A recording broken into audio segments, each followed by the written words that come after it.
haujatokea moto, lakini umefika tu ukawa umesikia harufu ya gesi.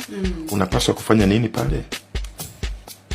Umefika tu nyumbani, kwa cha kwanza, au vitu gani sivyo vya kufanya? Cha kwanza tunawashauri, unapaswa kuvua viatu vyako. Hivi viatu vyetu vina asili ya kwa chini kule kwenye soli, vina ugumu fulani.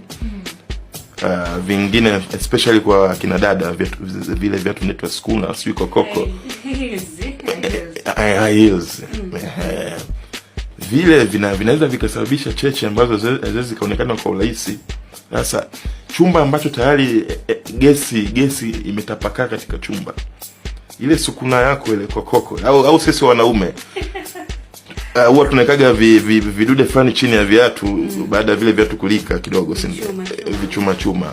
Kwa cha kwanza, vua viatu, labda uwe na socks au miguu yako tu iwe tupu, barefoot.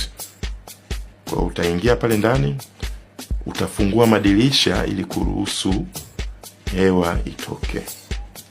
Lakini labda mfano ilikuwa ni usiku, kamwe usiwashe taa. Usiwashe taa, una giza sasa, unataka wewe uone. Utapowasha taa, kisayansi, kitendo cha kuwasha taa maana yake pale kuna cheche ambazo wewe huwezi kuziona kwa macho.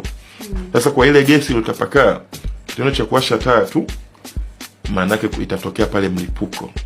Wala usifungue friji. Friji yenyewe ukifungua, maana yake kuna kamwanga. Unaona, ukifungua friji taa inawaka. Kitendo cha kufungua friji nako kuna umeme, kuna reaction fulani. Kwa hiyo cha kwanza, fungua madirisha yako, imetoka ile gesi ambayo imetapakaa kwenye chumba, lakini nenda sasa kafunge ile regulator. Hapo utakuwa umeokoa nyumba yako, umeokoa maisha.